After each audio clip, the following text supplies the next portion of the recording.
സുകുമാരക്കുറുപ്പ് ബ്രൂണയിൽ ജീവിച്ചിരിപ്പുണ്ടെന്ന് റിപ്പോർട്ട് സ്ഥിരീകരിക്കാതെ പോലീസ്.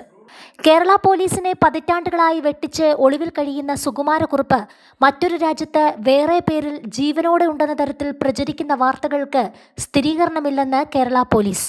ഇത്തരത്തിലുള്ള യാതൊരു വിവരവും നിലവിൽ പോലീസിന്റെയോ ആഭ്യന്തര വകുപ്പിന്റെയോ പക്കലില്ലെന്നാണ് അനൌദ്യോഗിക വിശദീകരണം. കേസ് ഫയൽ ക്ലോസ് ചെയ്ത് റിപ്പോർട്ട് ക്രൈംബ്രാഞ്ച് മേധാവിക്ക് കൈമാറാനിരിക്കെയാണ് സുകുമാരക്കുറുപ്പ് ജീവനോടെ ഉണ്ടെന്ന രീതിയിൽ വാർത്തകൾ പുറത്തുവന്നത്. സുകുമാരക്കുറുപ്പ് രൂപമാറ്റം വരുത്തി ബ്രൂണയിൽ ജീവിച്ചിരിക്കുന്നുവെന്നായിരുന്നു വാർത്ത. എന്നാൽ ഒടുവിൽ പുറത്തുവന്ന റിപ്പോർട്ടിലുള്ള ചിത്രത്തിൽ കാണുന്നത് തൃശൂർ സ്വദേശിയാണെന്ന സൂചനയും വരുന്നുണ്ട്. ഇക്കാര്യം സ്ഥിരീകരിക്കാൻ പോലീസ് അന്വേഷണം നടത്തിയേക്കും. 1984 സുകുമാരക്കുറുപ്പ് പ്രതിയായ കേസ് രജിസ്റ്റർ ചെയ്ത കാലം മുതൽ ഇത്തരത്തിലുള്ള പല അഭ്യൂഹങ്ങളും വന്നിട്ടുണ്ട്. സമീപകാലത്ത് സുകുമാരക്കുറുപ്പിനെ പലയിടത്തും കണ്ടതായി അഭ്യൂഹങ്ങളുണ്ടായിരുന്നു. ക്രൈംബ്രാഞ്ച് ഇതുമായി ബന്ധപ്പെട്ട് അന്വേഷണം നടത്തിയെങ്കിലും തെളിവുകൾ കണ്ടെത്താനോ സ്ഥിരീകരിക്കാനോ കഴിഞ്ഞിട്ടില്ല. പേരുമാറ്റി ബ്രൂണയിലെ ഇന്ത്യൻ സമൂഹവുമായോ മലയാളികളുമായോ പരമാവധി അകലം പാലിച്ച് ഒറ്റപ്പെട്ട് താമസിക്കുന്നതായാണ് ഒടുവിൽ വന്ന റിപ്പോർട്ട്. സുകുമാരക്കുറുപ്പിനോട് സാമ്യമുള്ള മലയാളിയായ ഒരാളുടെ 2023 ചിത്രവും പുറത്തുവന്നു. ഒരു സൈബർ വിദഗ്ധൻ നടത്തിയ അന്വേഷണത്തിലാണ് ഇയാളെ കണ്ടെത്തിയതെന്നാണ് റിപ്പോർട്ടുകൾ. വിചിത്രമായ പേരാണ് ഇയാൾ ഉപയോഗിക്കുന്നത്.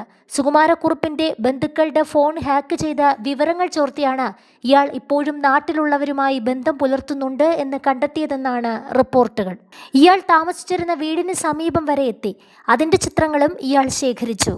തന്ത്രപരമായാണ് ഇയാൾ സുകുമാരക്കുറുപ്പാണെന്ന് സംശയിക്കുന്ന ആളിന്റെ ചിത്രവും എടുത്തത്. ബ്രൂണയിലുള്ള മലയാളികളുടെ സഹായത്തോടെയാണ് സുകുമാരക്കുറുപ്പെന്ന് സംശയിക്കുന്ന വയോധികന്റെ താമസ സ്ഥലത്തെത്തിയത്. മാത്രമല്ല, അയാൾ ഭക്ഷണം കഴിക്കാനെത്തുന്ന ഹോട്ടൽ കണ്ടെത്തി. അവിടെ നിന്ന് പിന്തുടർന്നാണ് അയാൾ താമസിക്കുന്ന സ്ഥലത്തെത്തിയത്. സുകുമാരക്കുറുപ്പിന്റെ ചിത്രം AI ഉപയോഗിച്ച് തയ്യാറാക്കിയ സാധ്യമായ നൂറുകണക്കിന് ചിത്രങ്ങൾ ഉപയോഗിച്ചാണ് സൈബർ വിദഗ്ധർ ഇതുവരെ എത്തിയത്. ഗോപാലകൃഷ്ണക്കുറുപ്പ് എന്ന സുകുമാരക്കുറുപ്പ് ചാക്കോ എന്നയാളെ ഇൻഷുറൻസ് പണത്തിന് വേണ്ടി കൊലപ്പെടുത്തി നാടുവിട്ടത്.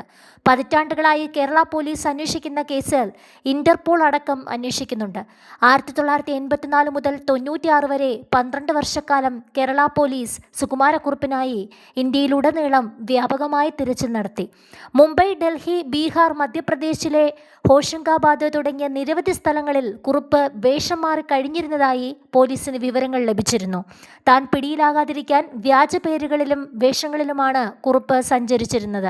1990 മുംബൈ സാന്താക്രൂസ് വിമാനത്താവളത്തിന് സമീപം ജോഷി എന്ന പേരിൽ കുറുപ്പ് താമസിച്ചിരുന്നതായി പോലീസ് രേഖകൾ വ്യക്തമാക്കുന്നു. കൂടാതെ കൊൽക്കത്തയിലെ ഒരു ആശുപത്രിയിൽ കുറുപ്പിനെ കണ്ടതായി അവിടെ നഴ്സായി ജോലി ചെയ്തിരുന്ന ആലപ്പുഴ സ്വദേശിനി രത്നമ്മ പോലീസിന് മൊഴി നൽകിയെങ്കിലും പോലീസ് സ്ഥലത്തെത്തുന്നതിന് മുമ്പ് ഇയാൾ അവിടെ നിന്ന് രക്ഷപ്പെട്ടു.